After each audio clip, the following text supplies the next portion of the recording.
இந்த ஐபிஓ ரொம்பவே இன்ட்ரெஸ்டிங்கான ஒரு ஐபிஓ. இதை ரிசர்ச் பண்ணும்போது நிறைய விஷயங்கள் நான் கற்றுக்கிட்டேன். அதை இந்த வீடியோவில் கண்டிப்பாக ஷேர் பண்ணுறேன். அதையும் தாண்டி உங்களுக்கு ஒரு இன்வெஸ்ட்மெண்ட் பண்ணுறப்ப அதுலேருந்து ரிட்டர்ன்ஸாக நம்ம ஒரு ஸ்டாக்கை விற்று தானே எடுப்போம். ஸோ விற்காமல் ஒரு ரிட்டர்ன்ஸ் கிடைக்கிறது தான் டிவிடெண்டுன்னு சொல்லுவோம். ஸோ அந்த மாதிரி டிவிடெண்ட் கொடுக்கக்கூடிய ஒரு ஸ்டாக், அதுவுமே டேக்ஸ் ஃப்ரீ டிவிடெண்ட் கொடுக்கக்கூடிய ஒரு ஸ்டாக். ஸோ இதை கேட்குறப்ப ரொம்ப பயங்கரமாக இருக்கும். ஸோ அதனால இந்த வீடியோ ஃபுல்லாக பாருங்கள். அப்போ தான் இதில் இருக்கிற கண்டிஷன்ஸ் என்ன, இது என்ன மாதிரியான பிஸ்னஸ், இதை எப்படி நம்ம லாங் டேர்மு கேரி ஃபார்வர்ட் பண்ணுறது, ஸோ இதெல்லாமே நம்ம ஒரு அண்டர்ஸ்டாண்டிங்காக வந்துடலாம். ஸோ இப்போ வந்து வீடியோக்குள்ளாடி போகிறதுக்கு முன்னாடி, term insurance or health insurance உங்களுக்கு எடுக்கணும்னு தோணுது, ஆனால் அதை பற்றி ஐடியா இல்லை, ஒரு நல்ல அட்வைசர்கிட்ட அட்வைஸ் கேட்கலாம் அப்படின்னு நினைக்கிறீங்க அப்படின்னா என்னை கண்டிப்பாக காண்டாக்ட் பண்ணுங்கள். எனக்கு 4 இயர்ஸ் ப்ளஸ் அதில் எக்ஸ்பீரியன்ஸ் இருக்குது. அதை தாண்டி நிறைய கிளைண்ட்ஸு என்கிட்ட health insurance or term insurance போட்டிருக்காங்க. அண்ட் ஹெல்த் இன்சூரன்ஸை பொறுத்த வரைக்கும் நம்ம complete end to end support provide பண்ணுறோம். பாலிசியை போடுறாங்க, அதுக்கப்புறம் பை பை சொல்கிற வாய்ப்பே இல்லை. என்ன விஷயமா இருந்தாலும் சரி, ஒரு கிளைம் ரிஜெக்ட் ஆனாலும் சரி, ஒரு விஷயம் எக்ஸ்கலேட் பண்ணணும்னாலும் சரி, எல்லாமே நம்ம end to end services provide பண்ணுறோம். ஸோ கண்டிப்பாக டிஸ்கிரிப்ஷனில் லிங்க் இருக்குது. ஸோ அந்த லிங்கை கிளிக் பண்ணி ஃபார்ம் ஃபில் பண்ணிங்கன்னா கண்டிப்பாக நான் உங்களை டேரெக்டாகவே காண்டாக்ட் பண்ணி உங்களோட டவுட்ஸ் எல்லாத்தையும் கிளியர் பண்ணுறேன். அதுக்கப்புறம் நீங்கள் உங்கள் இஷ்டம் தான், நீங்கள் போடுறதா சரி, போடாமல் இருக்கிறதும் உங்கள் இஷ்டம். ஸோ இதை மட்டும் நீங்கள் நோட் பண்ணிக்கோங்க. இப்போ வீடியோக்குள்ளாடி போயிடலாம்.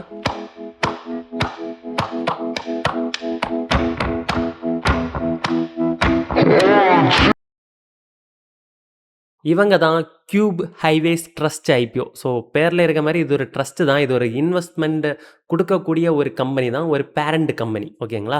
ஸோ இவங்களோட பிஸ்னஸ் மாடல் சொல்லும்போது உங்களுக்கு ஈஸியாக எக்ஸ்பிளைன் பண்ணும்போது புரிஞ்சிடும். ஸோ ஓவரால் சம்மரி பார்க்கும்போது இவங்க வந்து ஒரு 5000 கோடிக்கான ஐபிஓவில் வராங்க. பட் இந்த ஐபிஓவை பொறுத்த வரைக்கும் இவங்களோட எய்மே long term yield through expanding highway networks. அதாவது ஹைவே எக்ஸ்பேன்ஷன் பண்ணுறது மூலமாக இவங்க அது மூலமாக நல்ல வருமானம் பார்க்கலாம் அப்படிங்கிற ஒரு கான்செப்டில் தான் இந்த ஐபிஓவில் வராங்க. ஸோ அது எதனாலன்னு வீடியோக்குள்ளாடி போகும்போது நல்லாவே தெரிஞ்சிடும் உங்களுக்கு. ஸோ இப்போ வந்து ஐபிஓ ஆஃபர் டீட்டெயில்ஸ் பார்த்தீங்கன்னா, இஷ்யூ சைஸ் சொன்ன மாதிரி 5000 கோடிகள். அண்டு அதுலேயும் 1250 கோடிகளை வந்து already anchor investors like Premji invest and HDFC லைஃபுக்கு அலோகேட் பண்ணிட்டாங்க. ஸோ இதை தாண்டி இருக்கிறது தான் நமக்கு வந்து ஸ்ப்ளிட் பண்ணி கொடுப்பாங்க. ஓகேங்களா? ஸோ அதை தாண்டி ப்ரைஸ் பேண்ட் பார்த்தீங்கன்னா 151 to 152 பர் யூனிட். ஸோ மற்ற ஐபிஓஸ் எல்லாம் பார்க்கும்போது ஒரு 4 ரூபா 5 ரூபா ப்ரைஸ் பேண்ட் டிஃப்ரென்ஸ் வச்சுருப்பாங்க. பட் இங்கே பார்த்தீங்கன்னா 1 ரூபா தான் வச்சுருக்காங்க.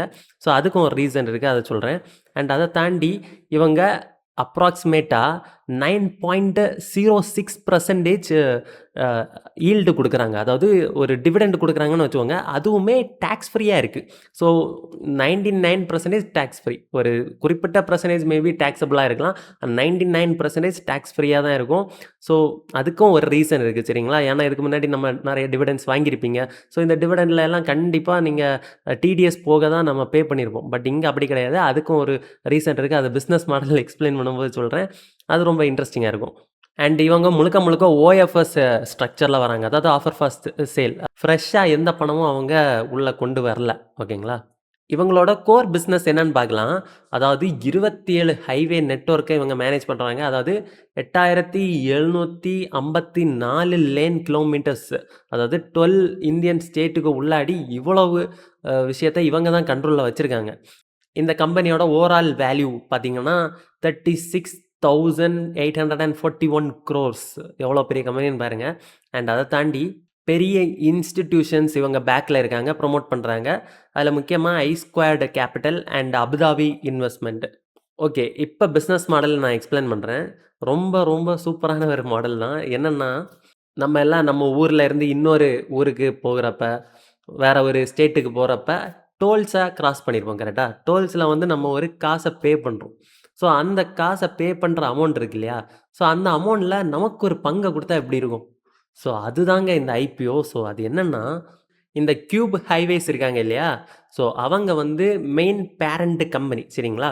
ஸோ அவங்க என்ன பண்ணுறாங்கன்னா, எஸ்பிவி அப்படிங்கிற மல்டிபிள் ஸ்மால் கம்பெனிஸை வந்து 27 ஹைவேஸ் அதில் வந்து ஸ்ப்ளிட் பண்ணி கொடுத்துருவாங்க. ஓகேங்களா?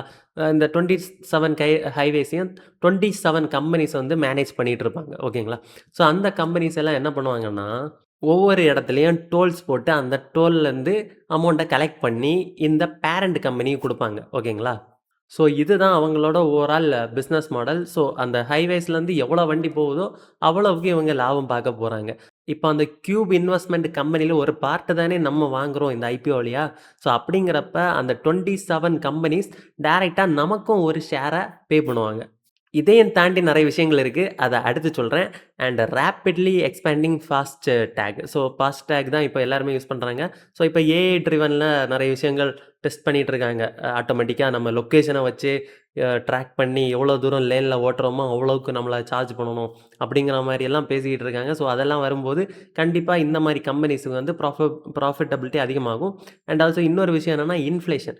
அதாவது பண மதிப்பிழப்புக்கு ஏற்ற மாதிரி தான் இவங்க வந்து டோல் ஃபீஸஸை ஹைக் பண்ணிகிட்டே இருப்பாங்க. நீங்கள் பார்த்துருப்பீங்க, அகைன் அண்ட் அகைன் திரும்ப திரும்ப ஹைக் பண்ணிகிட்டே இருக்காங்க. ஸோ அந்த மாதிரி ஹைக் பண்ணுறப்ப இவங்களுக்கு அந்த இன்ஃப்ளேஷன் சம்மந்தமான எந்த ஒரு பிரச்சனையும் இல்லை. இவங்க பாட்டுக்கு இவங்களோட ப்ராஃபிட் வந்து அதிகமாகிட்டே தான் இருக்க போகுது. அண்ட் முக்கியமாக தமிழ்நாட்டில் இந்த கம்பெனி கிடையாதுங்க. பக்கத்து ஸ்டேட்டான தெலுங்கானா அண்ட் ஆந்திராவில் மட்டும் இவங்க ஆப்ரேட் பண்ணுறாங்க. தமிழ்நாடை தாண்டி மற்ற சில ஸ்டேட்ஸில், அதாவது இதில் போட்டிருக்க மாதிரி 12 டிஃப்ரெண்ட் ஸ்டேட்ஸில் வந்து இவங்க ஆப்ரேட் பண்ணுறாங்க. இதுவரைக்கும் எப்படி இவங்களுக்கு இன்கம் வருதுன்னு நம்ம பார்த்துருப்போம். பட் அந்த இன்கம் வர்றதுக்கு ஜஸ்ட் எடுத்த உடனே ஒரு 27 ஹைவேஸில் போய் டோலை போட்டுற முடியாது இல்லையா? ஸோ அதுக்கு ஒரு விஷயம் பண்ணணும் இல்லையா? ஸோ அது என்னங்கிறத அடுத்து பார்க்கலாம். ஸோ அதுதான் பாட் அண்ட் டாட் மாடல். ஸோ அது என்னென்னா, பாட் மாடல்னால் அவங்க ஒரு ரோடை கட்டி அதில் மெயின்டெனன்ஸ் பண்ணி அதில் வந்து டோலை போட்டு கவர்மெண்ட் கொடுக்குற கான்ட்ராக்ட் படி 15 இயர்ஸ் ஆர் 20 இயர்ஸ் வந்து டோல் ஃபீஸ் கலெக்ட் பண்ணுவாங்க. ஸோ கலெக்ட் பண்ணிவிட்டு அந்த கான்ட்ராக்ட் முடிஞ்சதும் திரும்ப கவர்மெண்ட்டுக்கே அதை கொடுத்துருவாங்க. ஸோ அதான் வந்து ட்ரான்ஸ்ஃபர். ஸோ இதுதான் ஒரு மாடல். 2வது மாடல் எப்படி அவங்களுக்கு இன்கம் வருதுன்னா டிஓடி, அதாவது டோல் ஆப்ரேட்டர் ட்ரான்ஸ்ஃபர். அதாவது கவர்மெண்ட் கிட்டே இருந்து ஒரு குறிப்பிட்ட ரோட்வேஸை அவங்க வந்து வாங்கிப்பாங்க. அதுக்குன்னு ஒரு பெரிய ஃபீஸே பே பண்ணுவாங்க. அதை பே பண்ணிவிட்டு அதை மொத்தமாக டேக் கண்ட்ரோல் பண்ணி இவங்க டோல் போட்டு இவங்க சார்ஜ் பண்ணிகிட்ருப்பாங்க. அதனால இவங்க வந்து புதுசாக ரோடு எதுவும் போட தேவையில்ல. ஜஸ்ட் அந்த ரோடை மெயின்டெனன்ஸ் மட்டும் பண்ணால் போதும். அதுலேயும் முக்கியமாக கான்ட்ராக்ட் முடிகிறப்ப இவங்க கட்டின ஃபீஸை கவர்மெண்ட் திரும்பவும் இவங்களுக்கு ரிட்டர்ன் பண்ணிடுவாங்க. ஸோ இது வந்து எவ்வளோ பேருக்கு தெரியும் அண்ட் இது புதுசாக இருந்துச்சுன்னா கண்டிப்பாக கமெண்ட் பண்ணுங்கள். என்னை பொறுத்த வரைக்கும் எனக்கு இதில் பெருசாக ஐடியா இல்லை. கொஞ்சம் கொஞ்சம் தெரியும், ஏதோ கான்ட்ராக்ட் எடுத்து பண்ணுவாங்கன்னு தெரியும். பட் இந்த அளவுக்கு டீப்பாக வந்து நான் இப்போ தான் கற்றுக்கிட்டேன். உங்களுக்கு ஏற்கனவே இதை பற்றி தெரிஞ்சிருந்ததுன்னா கமெண்ட் பண்ணுங்கள். அண்ட் ரெவென்யூ பிரேக் டவுன் பற்றி பார்க்கும்போது எங்கேருந்து இவங்களுக்கு அதிகமான பணம் வருதுன்னா, சொன்ன மாதிரி டோல் அசெட் வழியாக தான் அதிகமான பணம் வருது. 80% கிட்ட அங்கே தான் வருது. 3412 கோடிகள் வருது. அதை தாண்டி கவர்மெண்ட் கிட்டேருந்து ஒரு அசெட் அவங்க ரிட்டர்ன் ஆகுது இல்லையா, ஒரு அமௌண்ட் வருது இல்லையா. ஸோ அது பார்த்திங்கன்னா ஒரு 17% இருக்கும், 700 கோடிகள் கிட்ட. அண்ட் அதை தாண்டி மற்ற செயல்பாடுகள் மூலமாக ஒரு 2% கிட்ட அவங்களுக்கு ஒரு ரெவென்யூ வருது. கீழே போட்டிருக்கிறது நான் ப்ரீவியஸாக சொன்ன விஷயம் தான்.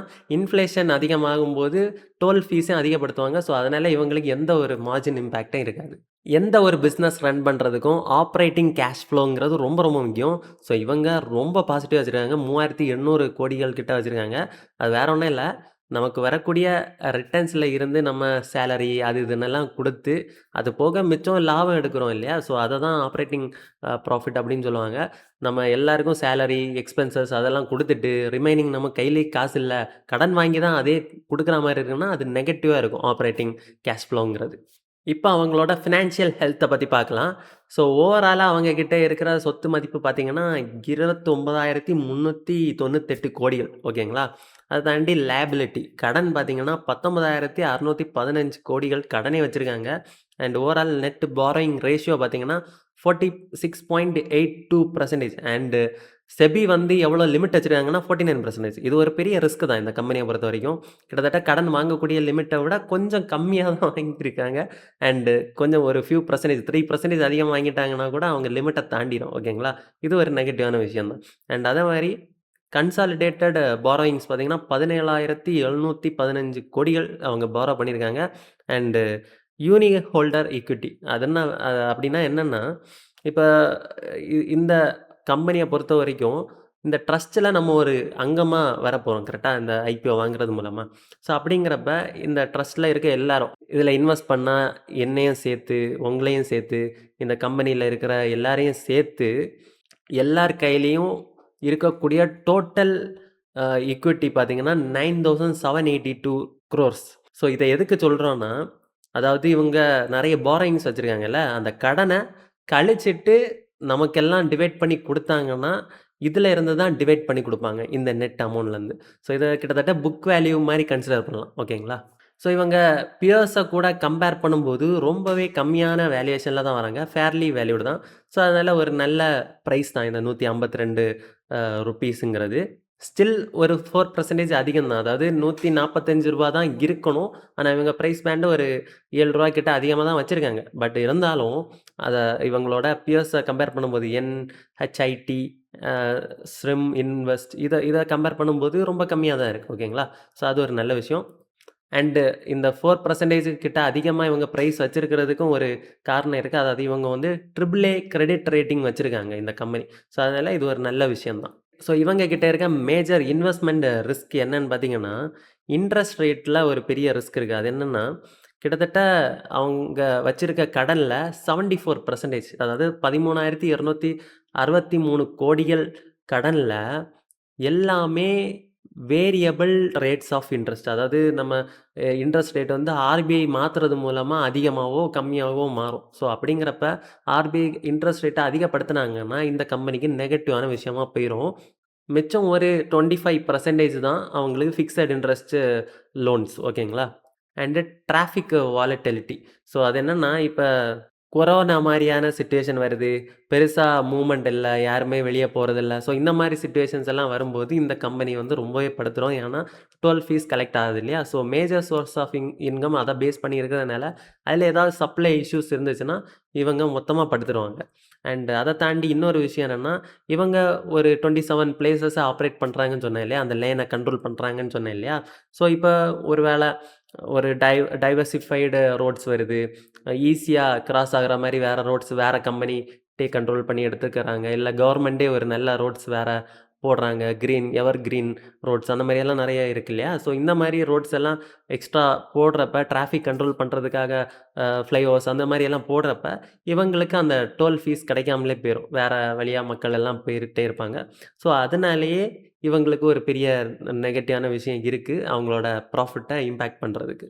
அண்ட் நம்ம இதில இன்வெஸ்ட் பண்ணா என்ன மாரி நம்ம சம்பாதிக்கலான்னு பார்த்தீங்கன்னா, செபியோட ரூல்ஸ் படி இதில இந்த மாரி கம்பெனிஸ் அவங்களுக்கு கிடைக்கிற அ பணம் பணத்தில 90% வந்து அவங்க இன்வெஸ்டர்ஸுக்கு ரிட்டர்ன் பண்ணிறணும். ஸோ நம்ம இதில இன்வெஸ்ட் பண்ணாலும் அவங்களுக்கு கிடைக்கக்கூடிய பணத்தில 90% நமக்கு வந்து திரும்ப ரிட்டர்ன் பண்ணுவாங்க. ஓகேங்களா?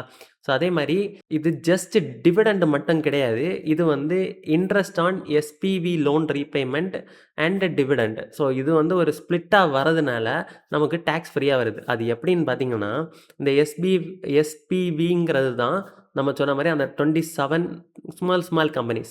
ஸோ அவங்களுக்கு இந்த பேரண்ட் கம்பெனியான கியூப் ஹைவேஸ் வந்து என்ன பண்றாங்கன்னா, ஒரு பணத்த குடுக்குறாங்க முதல்ல. ஒரு ஒரு லோன் மாரி வச்சுக்கோங்களேன். ஒரு லோனா குடுக்குறாங்க. ஸோ அத வாங்கி தான் அந்த 27 குட்டி குட்டி டோல் கம்பெனிஸும் ரோடு கட்டுறாங்க. இல்ல கவர்மெண்ட் கிட்ட கான்ட்ராக்ட் வாங்குறாங்க. ஸோ அது மூலமா அவங்க டோல் ஃபீஸ கலெக்ட் பண்றாங்க. ஸோ இந்த கலெக்ட் பண்ற அமௌண்ட் வந்து திரும்ப இந்த பேரண்ட் கம்பெனிக்கு, அதாவது இந்த கியூப் ஹைவேஸுக்கு திரும்ப குடுக்குறப்ப, அவங்க அத ஒரு லோன் ரீபேமெண்ட்டா தான் குடுக்குறாங்க. ஸோ லோன் ரீபேமெண்ட்ன்னு சொல்லும்போதே அது வந்து டாக்ஸபிளா இருக்காது. ஸோ அவங்க வந்து கியூப் ஹைவேஸுக்கு குடுக்குறது நமக்கே குடுத்த மாரி. ஏன்னா நம்மளும் அந்த ட்ரஸ்ட்ல தான் ஒரு பார்ட்டா போறோம். ஸோ அதனால நமக்கு வரக்கூடிய அந்த பணமும் எந்த ஒரு டாக்ஸும் இருக்க போறது கிடையாது. ஸோ இதுதான் நான் ஃபர்ஸ்ட்டே சொன்ன விஷயம். இது ரொம்பவே எனக்கு புதுசா இருந்துச்சு. ஸோ உங்களுக்கும் இது புதுசா இருந்துச்சுன்னா கமெண்ட் பண்ணுங்க. ஸோ இந்த மாரி வேற என்ன கம்பெனிஸ் அனாலிசிஸ் பண்ணணுங்கிறதையும் நீங்க எனக்கு சொல்லுங்க. ஸோ இத தாண்டி இந்த ஐபிஓ சப்ஸ்கிரைப் பண்ணா எவ்வளோ லிஸ்டிங் கிடைக்கும்? எவ்வளோ கெயின்ஸ் கிடைக்கும் அப்படின்னு நினைச்சீங்கன்னா, கண்டிப்பா ரூ. 1 கிடைக்கிறதே பெரிய விஷயம். ஏன்னா, இவங்க முழுக்க முழுக்க டிவிடெண்ட் பேயிங். அதாவது நம்ம இப்ப பார்த்த மாரி ஒரு interest paying and dividend paying. அதனால இவங்க பெருசா ஷேர் பிரைஸ் மூவ்மெண்ட் இருக்காது. ஷேர் பிரைஸ் பார்த்தீங்கன்னா, ஒரு 5 வருஷத்துல மேபி ஒரு 10 ஆர் 12% ஆர் 20% அதிகமாகலாம். அத தாண்டி முழுக்க முழுக்க இயர்லி வந்து நமக்கு ஒரு 9% கிட்ட ரிட்டர்ன்ஸாவே குடுக்குறாங்க. அதுவும் டாக்ஸ் ஃப்ரீயா. ஒரு எஃப்டி போட்டா கூட 7% ஆர் 6% தான் நமக்கு இன்ட்ரெஸ்ட் கிடைக்குது. அதிலேயுமே நம்ம டிடிஎஸ் பே பண்ணிட்டு இருப்போம். பட் இந்த மாரி கம்பெனிஸ்ல போடுறப்ப நமக்கு எஃப்டிய விட பெட்டர் ரிட்டர்ன்ஸ் கிடைக்குது. இன்ஃப்ளேஷன பீட் பண்ற மாரி ஒரு ரிட்டர்ன்ஸ் கிடைக்குது. ஸோ அதுவே ஒரு பெரிய விஷயங்க. ஸோ அதனால இதில லிஸ்டிங் கெயின்ஸ்ன்னு ஒண்ணு எக்ஸ்பெக்ட் பண்ணவே பண்ணாதீங்க. ஸோ இது வந்து பியூர்லி ஒரு எஜுகேஷனல் பர்ப்பஸுக்கான ஒரு வீடியோ தான். ஸோ இது வந்து நம்ம எஃப்டி பார்க்குறோம், பார்ட்டிசிபேட்டிங் ஃபண்ட்ஸ் பார்க்குறோம், இதை தாண்டி நிறைய கேரண்டீடு இன்வெஸ்ட்மெண்ட்ஸ் பார்க்குறோம். ஸோ இதையும் தாண்டி கொஞ்சம் ரிஸ்க் எடுத்து ஒரு இன்வெஸ்ட்மெண்ட் பண்ணுறப்ப நமக்கு அது மூலமாக ஒரு ரெண்ட் மாதிரி நமக்கு ஒரு இன்கம் வரப்ப அது ஒரு நல்ல விஷயம் இல்லையா? ஒரு இனிஷியலி நம்ம ஒரு கேபிட்டல் இன்வெஸ்ட் பண்ணுறோம். ஃப்யூச்சரில் நமக்கு அதுலேருந்து ஒரு மல்டிபிள் இன்கம் வந்துக்கிட்டே இருக்குது அப்படிங்கிறப்ப அது ஒரு நல்ல பாசிட்டிவான ஒரு விஷயமா தோணுச்சு. அதனால தான் இந்த ஐபிஓ பற்றி பேச வந்தேன். அண்ட் நான் இதில் அப்ளை பண்ணுறேன்னு கேட்டிங்கன்னா கண்டிப்பாக நான் அப்ளை பண்ண போகிறதில்ல. ஸோ உங்களையும் நான் அப்ளை பண்ண சஜஸ்ட் பண்ணவும் போகிறதில்ல. ஸோ இது வந்து ஒரு இப்படி ஒரு விஷயம் இருக்குது. ஸோ இதில் இந்த மாதிரியும் நம்ம இன்கம் ஜென்ரேட் பண்ண முடியும். எஃப்டின்னு தாண்டி ஒரு விஷயம் நம்மளால் யோசிக்க முடியும். அதுவும் டேக்ஸ் ஃப்ரீயா அப்படிங்கிற ஒரு கான்செப்டை உங்ககிட்ட கொண்டு சேர்க்கறதுக்கு தான் இந்த video. And sorry for that ஐபிஓவில் பயங்கரமாக லிஸ்டிங் கிடைக்கும்னு நினச்சிட்டு வந்த உங்கள ஏமாத்துன மாதிரி ஆயிடுச்சு. I am really sorry for that. And இந்த கான்செப்ட் உங்களுக்கு நல்லாவே பிடிச்சிருந்துச்சு, புதுசாக இருந்துச்சு அப்படின்னு நினச்சிங்கன்னா கமெண்ட் பண்ணுங்கள். அண்டு அதை தான் ஃபைனல் வெர்டிக்ட்டாகவும் சொல்லியிருக்கேன். இதை வந்து சப்ஸ்கிரைப் பண்ணணும்னா லாங் டேர்மாக நம்ம யோசிச்சா மட்டும் தான் நம்ம சப்ஸ்கிரைப் பண்ண போகிறோம். இப்போ எனக்கு நான் பர்சனலாக இதை போடுவேனான்னு கேட்டிங்கன்னா, மேபி எனக்கு வந்து எக்ஸ்ட்ரா கேஷ் ஃப்ளோ இருந்துச்சுன்னா நான் போடுவேன். மற்றபடி எனக்கு வந்து வேறு நான் ட்ரேடிங் பண்ணுறேன், ஆப்ஷன்ஸ் பண்ணுறேன். ஸோ இதனால எனக்கு வந்து multiple ways of income generation இருக்கிறனால நான் இதை ஒரு பெருசாக கன்சிடர் பண்ண போகிறதில்ல. பட் உங்களுக்கு வந்து ஒரு எஃப்டி மாதிரியான இன்வெஸ்ட்மெண்ட் தான் நீங்கள் யோசிக்கிறீங்க. ஸோ அப்படிங்கிறப்ப நீங்கள் வந்து இதை கன்சிடர் பண்ணலாம். ஓகேங்களா? ஸோ இது வந்து என்னோட பர்சனல் சாய்ஸ் தான். பட் உங்களுக்குன்னு ஒரு ஐடியா இருக்கும். நீங்க அத ஃபாலோ பண்ணுங்க. ஓகேங்களா? ஸோ இப்போ வந்து